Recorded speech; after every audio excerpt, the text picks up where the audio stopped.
రోజు రోజుకి గోల్డ్ రేట్లు పెరుగుతున్నాయి. తాకట్లో ఉన్న బంగారానికి వడ్డీలు పెరుగుతున్నాయని టెన్షన్ పడుతున్నారా? కొమ్మూరి గోల్డ్ వచ్చాక ఆ టెన్షనే పోయింది. కొమ్మూరి గోల్డ్. నమస్తే.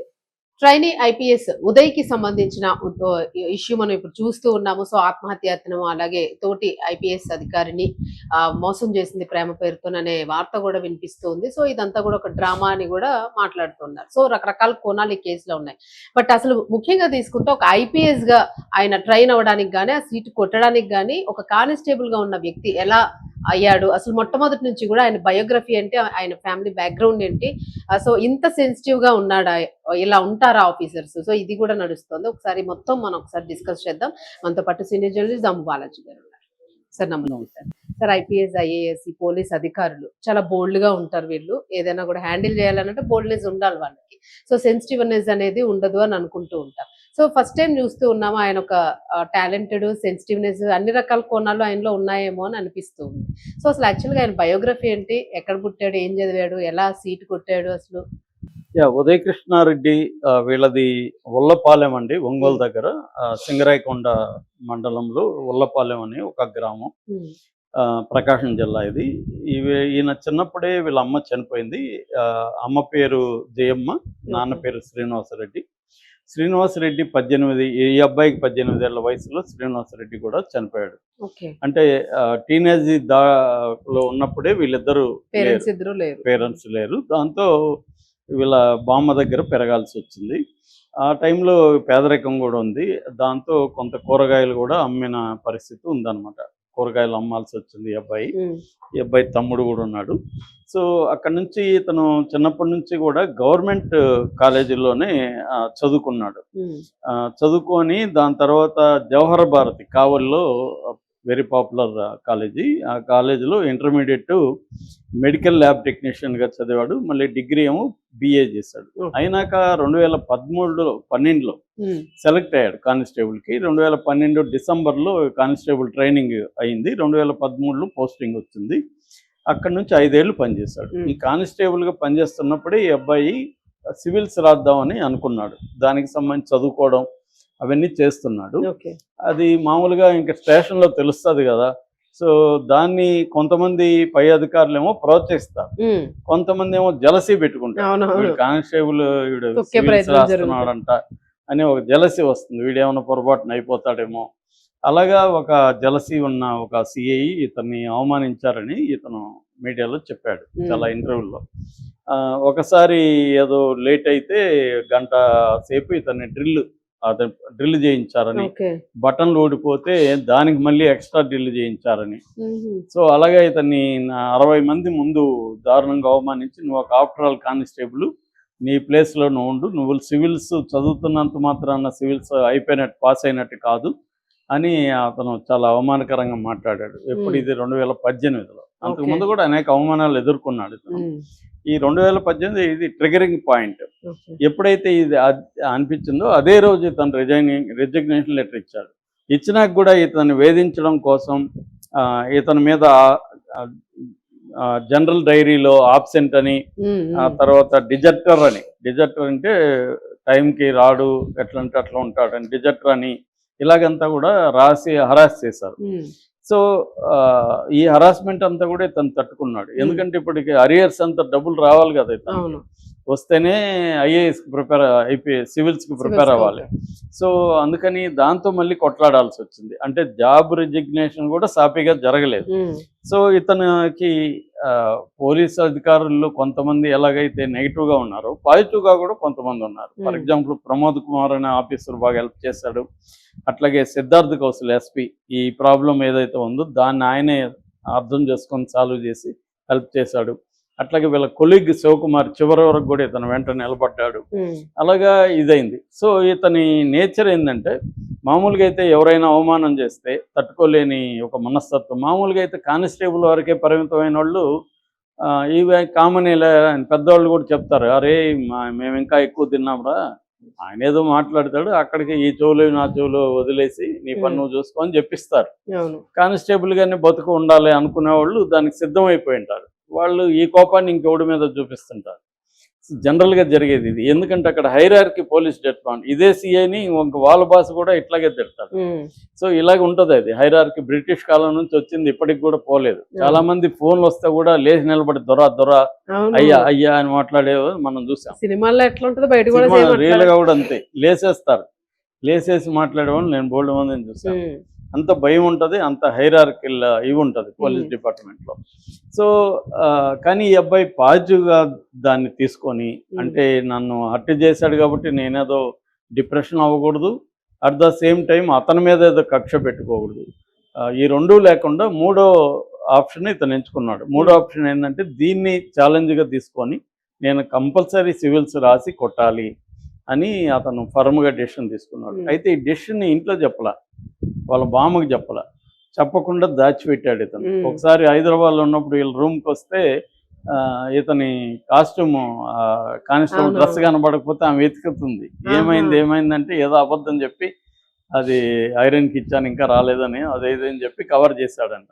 ఎందుకంటే ఆమెకి చెప్తే హర్ట్ అవుతుంది. ఎవరికి చెప్పినా ఫ్రెండ్స్ కూడా నీకేమైనా పిచ్చి పట్టిందా, కానిస్టేబుల్ పోస్ట్ రిజైన్ చేస్తావా అని ఇతన్ని అందరూ అడిగారు. కానీ ఇతను నిశ్చయించుకున్నాడు, రిస్క్ తీసుకోవాలి మన జీవితంలో అని చెప్పి అక్కడి నుంచి ఇంకా హార్డ్ వర్క్ చేయడం మొదలు. ఢిల్లీకి వెళ్ళాడు. ఢిల్లీలో కూడా అనేక అవమానాలు, అనేక ఇబ్బందులు పడ్డాడు. ఎందుకంటే సౌత్ ఇండియా అనేసరికి అక్కడ కొంతమంది వేరే రకంగా చూడటం, చాలా రకాల రైల్వే స్టేషన్లో ఎవరు చందా కోసం వస్తే ఆ ముఠా బెదిరించి ఇతను 50 రూపాయలు ఇస్తే 1000 రూపాయలు డిమాండ్ చేయడం, అట్లా ముఠాని తను అప్పుడు కూడా ధైర్యంగా వాళ్ళని ఎదుర్కోవడం. ఇలాగా అతను ప్రతి సన్నివేశంలో కూడా అతని జీవితంలో ధైర్యంగా ఎదుర్కొన్నాడు. పట్టుదల, పెర్జర్వరెన్స్ అంటారు, అంటే పట్టు వేడని తత్వం ఉంది, హార్డ్ వర్క్ నేచర్ ఉంది. కానీ ఢిల్లీలో అతను ఇమ్మలేకపోయాడు. అతనికి అంతా ఐఐటిఎన్స్ వాళ్ళతో అక్కడ చదువుకోవాల్సి వచ్చింది. ఇతనికేమో మంచి ఇంగ్లీష్ లేదు, మంచి బేసిక్ క్వాలిటీ ఎడ్యుకేషన్ లేదు ఫౌండేషన్లో. కానీ పట్టుదల ఉంది, చదువుకుంటున్నాడు. కానీ వాళ్ళతో ఆగలేం, సరిగ్గా లేదు ఇక్కడ అని చెప్పి మళ్ళీ అశోక్ నగర్కి వచ్చాడు. హైదరాబాద్ అశోక్ నగర్లో ఒక ఇన్స్టిట్యూట్లో చేరాడు. అక్కడ ఇతనికి ఒక మంచి మెంటర్ దొరికాడు, శరత్ చంద్ర అని. అతను ఇతని లోపల పాజిటివ్స్ ఏంటి, నెగిటివ్స్ ఏంటి, నెగిటివ్స్ని ఎట్లా అధిగమించి పాజిటివ్స్ని ఎట్లా పెంచుకోవాలి అని బాగా గైడ్ చేశాడు. అది బాగా ఉపయోగపడింది ఇతనికి. దాంతోపాటు వీళ్ళ మామ కోటిరెడ్డి, తర్వాత యోగి, సునీల్, రాజేష్, ఈ ముగ్గురు ఫ్రెండ్స్, వీళ్ళ కొలీగ్ శివకుమార్, వీళ్ళు గట్టిగా నిలబడ్డారు, ఇతనితో ఉన్నారు, హెల్ప్ చేస్తున్నారు. అలాగా ఇతను సపోర్ట్ సిస్టమ్ అనేది మెంటర్ రూపంలోనూ దొరికింది. దాంతో ఇతను కష్టపడ్డాడు. ఫస్ట్ టైము ప్రిలిమ్స్ రాశాడు, మెయిన్స్ కూడా అయిపోయింది. కానీ ఇంటర్వ్యూకి వచ్చేసరికి ఇంటర్వ్యూలో 9 మార్కుల తేడాతో ఇంటర్వ్యూ పోయింది. కానీ దానికి కూడా డిప్రెస్ కాల, నేను ఇంత దూరం రావడమే గ్రేట్, ఒక చిన్న పల్లెలో చదువుకొని సెల్ఫ్ ఇన్స్పిరేషన్, సో మళ్ళీ చేయాలి అని చెప్పి మళ్ళీ చేశాడు. అలాగా 4 అటెంప్ట్స్లో 3 అటెంప్ట్స్ తర్వాత 4వ అటెంప్ట్లో 780 ర్యాంక్ వచ్చింది. కానీ తనకి ఐపీఎస్ అవ్వాలని ముందు నుంచి కూడా, ఎందుకంటే గ్రామాల స్థాయి నుంచి వచ్చాను, నేను ఐపీఎస్ అయితే నేను న్యాయం చేయగలను, పైగా కానిస్టేబుల్గా అవమానం పొందాడు కాబట్టి అదే డిపార్ట్మెంట్లో హై పోస్ట్ ఎవరైనా కోరుకుంటారు కదా. నేను ఎక్కడైతే నేను సెల్యూట్లు కొడతా భయపడుతూ తిరిగాను, వాళ్ళ దగ్గరే నేను సెల్యూట్ కొట్టించుకోవాలి అనేది ఒకటి ఉంటుంది సినిమాటిక్గా, అది చేశాడు. దాని తర్వాత ఇంకొక ఇంపార్టెంట్ ఏమంటే ఇతను నాస్తికుడుగా ఉండేవాడు చిన్నప్పుడు, దేవుడి మీద భక్తి లేదు. కానీ ఇతనికి ఒక గురువు లాంటి అతను దొరికి హనుమాన్ చాలీసా, ఇతను డిప్రెషన్ అప్పుడప్పుడు అవుతున్నప్పుడు తను అనుకున్నది చేరుస్తాను లేదని అది నేర్పించాడు హనుమాన్ని ఇన్స్పిరేషన్కి. ఎందుకంటే హనుమంతుడు పట్టువీడం తత్వం, అంటే లంకని చేరాలంటే సముద్రాన్ని దాటాడు. అయినా అతను నిజానికి పోగలడే కానీ రాలేని ఒక ఏదో ఉంటుంది అతనికి ఎలక్షన్. అయినా అవన్నీ ఇదయ్యి అతను అధిగమించి పట్టుదలగా వెళ్ళొచ్చాడు. సో అందుకని హనుమంతుని ఇన్స్పిరేషన్ తీసుకొని ఎర్లీ మార్నింగ్ బ్రహ్మముహూర్తాన్ని లేచి ముహూర్తంలో హనుమాన్ చాలీసా 11 సార్లు చెప్పుకొని మెడిటేషన్లు చేసి అలాగా ఆధ్యాత్మికతలకు కూడా వెళ్ళాడు. అది హెల్ప్ అయింది అతనికి, ఎందుకంటే మానసిక ప్రశాంతత రావడం, ఫోకస్ పెరగడం, వాటికి ఈ ఆధ్యాత్మికత అనేది కూడా ఉపయోగపడింది. అలాగే అది కూడా చేసి కర్మ సిద్ధాంతాన్ని కూడా నమ్మడం మొదలుపెట్టాడు. అందుకని సిఐని కూడా అతని కర్మాది, అతను నన్ను అవమానించాడు తప్ప అతని కర్మకు అతను పోతాడు, మనమేమి దాని మీద మాట్లాడాల్సిన అవసరం లేదన్న ఒక ఇదికి వచ్చాడు. సో ఇలాగా ఫైనల్గా అతను 300 ఆల్ ఇండియా ర్యాంక్లో 360 కొట్టి సెలెక్ట్ అయ్యాడు. ఇక్కడ వరకు అతని జర్నీ అందరికి ఇన్స్పిరేషన్. దీంతో పాటు అతను యూట్యూబ్ ఛానల్ పెట్టి తనలాంటి వాళ్ళకి చాలా మందికి గైడెన్స్ ఇచ్చాడు. ఎలా ప్రిపేర్ అవ్వాలి, దేనికి ఎంత ఇంపార్టెన్స్ ఇవ్వాలి, నీ టైమింగ్స్ ఎలా ఉండాలి, యాటిట్యూడ్ ఎలా ఉండాలి, ఇవన్నీ వాళ్ళకి నేర్పించాలి. చాలామంది తన నుంచి ఇన్స్పైర్ అయ్యారు, లాభం పొందారు. అంటే ప్లానింగ్ ఇవన్నీ, ఎందుకంటే ఇన్స్పిరేషన్ కదమ్మా. గవర్నమెంట్ కాలేజీ, తెలుగు మీడియము, పేదరికము, అవమానాలు, ఇట్లాంటి వ్యక్తే 360 ర్యాంకు సాధించగలిగితే చాలా మంది మిడిల్ క్లాస్ వాళ్ళకి ఈ సమస్యలు ఏమి ఉండవు. వాళ్ళకి చక్కగా ఇంట్లో హెల్ప్ ఉంటుంది, అన్నీ ఉంటాయి, అయినా వాళ్ళు కొట్టలేరు. ఎందుకంటే ఈ మోటివేషన్, ఇంత స్ట్రాంగ్ విల్ పవర్ అనేది ఉండదు. ఈ అబ్బాయికి విల్ పవర్ ఉంది. అందుకని తను వాళ్ళకి అందరికి చెప్పించడం, హార్డ్ వర్క్ మించిన ఆయుధం లేదని చెప్పడం, ఇలాగా గైడ్ చేశాడు వాళ్ళని ప్రాపర్గా. దానివల్ల చాలా మందికి ఇతను ఒక మెంటర్ లాగా ఉపయోగపడ్డాడు. సో ఇవన్నీ అతని గ్రేట్ జర్నీస్. కాకపోతే ప్రతిసారి లైఫ్ ఛాలెంజెస్ విసురుతూనే ఉంటుంది. ఒకదానికి పొంతన ఉండదు. నీ గతంలో అనుభవాలు ఇంకొక దానికి పనికి రాకపోవచ్చు. అందుకనే ఓ హెన్రీ ఒక కొటేషన్ పాపులర్, నాకు నచ్చిన కొటేషన్, అనుభవం అనే దువ్వెన చేతికి దొరికేసరికి జీవితం బడతలు అవుతుందని.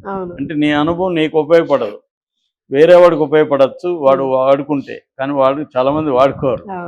సో కాబట్టి ఇతని అనుభవాలన్నీ ఈ క్రైసిస్లో నుంచి, ఈ క్రైసిస్ రాకుండా చూసుకోవడంలో, ప్రివెంట్ చేయడంలో ఉపయోగపడలేదని మనకు అర్థమవుతుంది.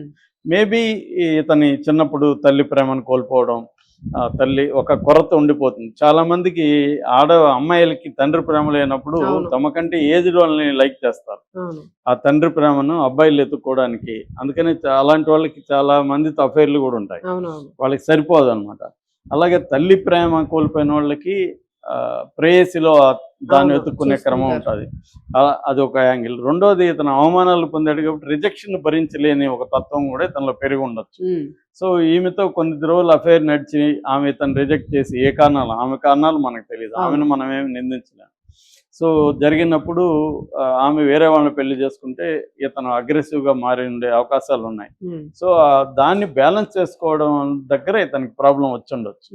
ఎందుకంటే ఒక్కొక్క ఛాలెంజ్లో మనం 10 ఛాలెంజ్లు జయించి 11 ఛాలెంజ్లు ఫెయిల్ అవ్వచ్చు. అది డిఫరెంట్ది. అట్లాంటిది ఇతనికి ఎదురు కాలేదు లైఫ్లో. ఫస్ట్ టైం ఎదురైంది. ఫస్ట్ టైం ఎదురైనప్పుడు దాన్ని డీల్ చేయడంలో ఇతను ఫెయిల్ అయినట్టే. ఇతను తప్పు ఉందా లేదో పక్కన పెడితే ఈ స్థాయికి తెచ్చుకోవడం అంటేనే ఇతను అక్కడ ఫెయిల్ అయినట్టు. కాకపోతే ఫెయిల్ అయినంత మాత్రం మనిషి ఏమి ఇదే అయినట్టు కాదు. ఫెయిల్యూర్స్ అనేవి లైఫ్లో కామన్, మనందరికి ఫెయిల్యూర్స్ బోల్డ్ వచ్చుంటాయి. కాబట్టి ఆ ఫెయిల్యూర్ని ఇప్పుడు ఎట్లా బయటపడతాడనేది చూడాలి. నాకు తెలిసి ఇలాంటి కేసులు అవుట్ ఆఫ్ ద కోర్ట్ పరిష్కారం అయిపోతే ఈజీగా ఉంటుంది. ఇప్పుడు ఆ అమ్మాయి ఇతను ఏదో కాంప్రమైజ్ అయ్యి అమ్మాయి విత్డ్రా చేసుకుంటే ఇతనికి ఇదొక లైఫ్ ఎక్స్పీరియన్స్ లాగా మిగిలి ఇతను ఇటువంటి క్రైసిస్ని డీల్ చేయడంలో ఒక ఎక్స్పీరియన్స్ సాధిస్తాడు. అది లేకపోతే మాత్రం ఇతను కొంత ఇబ్బందులు వచ్చేట్టుగానే ప్రజెంట్ కేసుని చూస్తే అర్థమవుతుంది. లీగల్గా కూడా నేను కొంతమంది మాట్లాడాను, గట్టిగానే ఉన్నాయి సెక్షన్లు అవి. అందుకని నేను అనుకోవడం అవుట్ ఆఫ్ ద కోర్ట్ పరిష్కారం వైపుగా వెళ్తారని నేను అనుకుంటున్నా. ఆమె మరి, ఎందుకంటే ఆమెకు కూడా అది ఇబ్బంది ఇదంతా కూడా. సో మరి ఏం జరుగుతుందో చూడాలి.